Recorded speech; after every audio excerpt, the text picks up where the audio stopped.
Hello everyone, আসসালামু আলাইকুম। কেমন আছেন আপনারা সবাই? আশা করি সবাই অনেক ভালো আছেন। আমিও আলহামদুলিল্লাহ ভালো আছি আপনাদের দোয়া এবং ভালোবাসায়। তো আজকে চলে আসলাম একটি নতুন ভিডিও নিয়ে। আজকের ভিডিওটি হচ্ছে ইলিশ মাছ কলা দিয়ে রান্না, কিভাবে রান্না করছি সেটাই আপনাদের সাথে শেয়ার করব। তো সাথেই থাকুন, দেখতে থাকুন। তো প্রথমে আমি মাছগুলো ভালোভাবে ভেজে নিচ্ছি,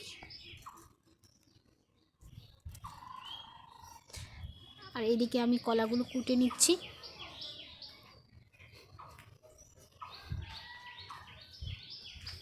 তো এই যে আমি মাছগুলো ভেজে নিচ্ছি ভালোভাবে।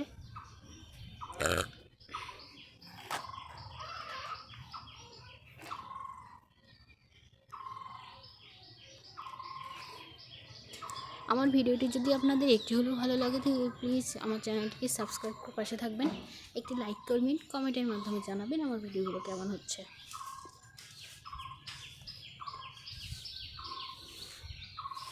তো প্লিজ একটি লাইক দিয়ে পাশে থাকবেন।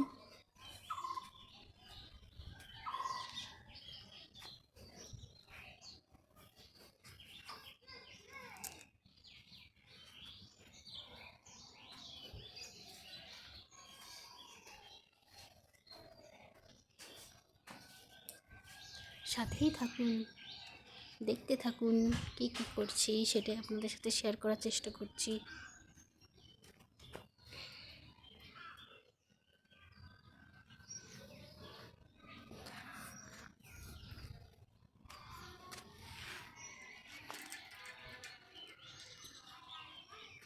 তো এই যে আমি তেল দিয়ে দিয়েছি, পেঁয়াজগুলো মশলাগুলো পরিমাণ মতন দিয়ে ভেজে নিব।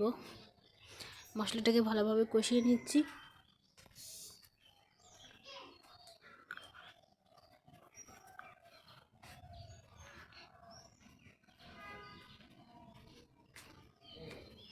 এই যে জিরে বাটা, আদা বাটা, যা যা লাগে আর কি সেগুলো দিয়ে ভালোভাবে মশলাটাকে কষিয়ে নিব।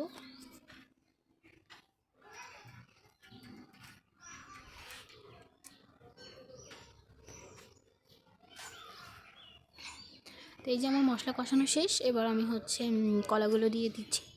কলাগুলোকে ভালোভাবে কষিয়ে নেব।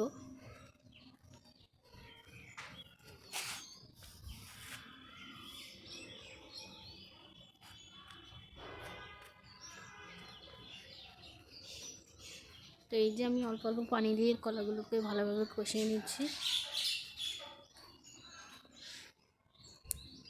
আশা করি ভালো লাগবে। আজকে আমার রেসিপি হচ্ছে ইলিশ মাছ কলা দিয়ে কিভাবে রান্না করছি সেটাই আপনাদের সাথে শেয়ার করছি।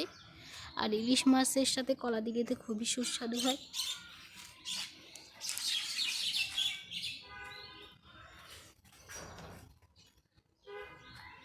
তো এই যে আমি আস্তে আস্তে কলাগুলো কষিয়ে নিয়েছি।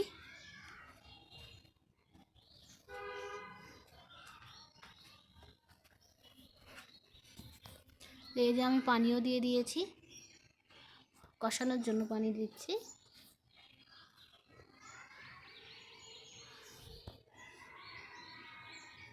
খড়ির চুলায় রাঁধতে ভালোই লাগে, খুবই তাড়াতাড়ি রান্নাটা হয়ে যায়, আবার মজাও হয়। আর গ্রামের মানুষরা তো সবাই খড়িতেই রান্না করে।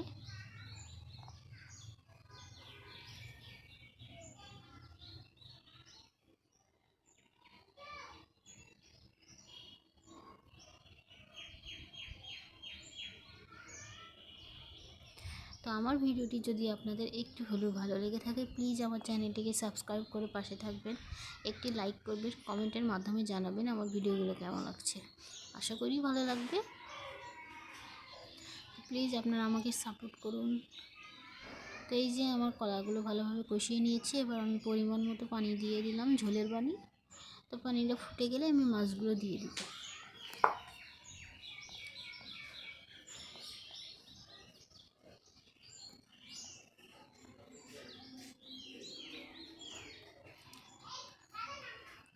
তো এই যে আমার পানিতে বলক চলে এসছে, এবার আমি মাছগুলোকে দিয়ে দিচ্ছি।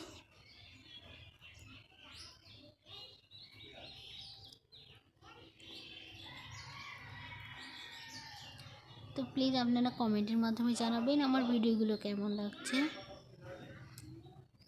একটি লাইক করবেন, সাবস্ক্রাইব করে আমার চ্যানেলটির পাশে থাকবেন। আপনাদের একটু সাপোর্টের জন্য আমরা অনেকটাই উৎসাহ পাই।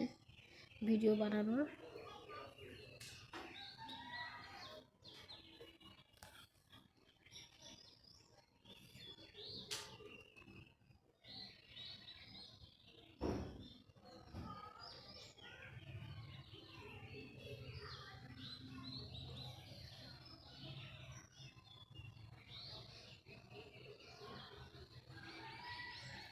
রোজার তো আর বেশি দিন নেই, আর হয়তো বা 15 দিন মতো আছে। ফাল্গুন মাস পড়ে গিয়েছে, আজকে প্রায় 20 তারিখ। তো রোজা তো খুবই কাছে চলে এসছে। তা এই যে আমার তরকারিটা হয়ে গিয়েছে। তরকারির পাশাপাশি আজকে একটু ভাজিও করছি, পেঁয়াজের কলি ভাজি। তো সেটাই আমি কুটে নিচ্ছি। আর যেটা বলছিলাম যে রোজার মাস তো আর বেশি দিন নাই, তো খুবই ভালো লাগছে। রোজার মাসটা আসলে তো সবারই অনেকটাই ভালো কাটুক, এটাই সবার কামনা করি। সুস্থ থাকুন, ভালো থাকুন। তো আমি আজকে হচ্ছে ইলিশ মাছ কলা রান্নার পাশাপাশি পেঁয়াজের কলি ভাজি এবং টমেটোর রান্নাটা করে নিচ্ছি। তো আপনারা সাথেই থাকুন, দেখতে থাকুন।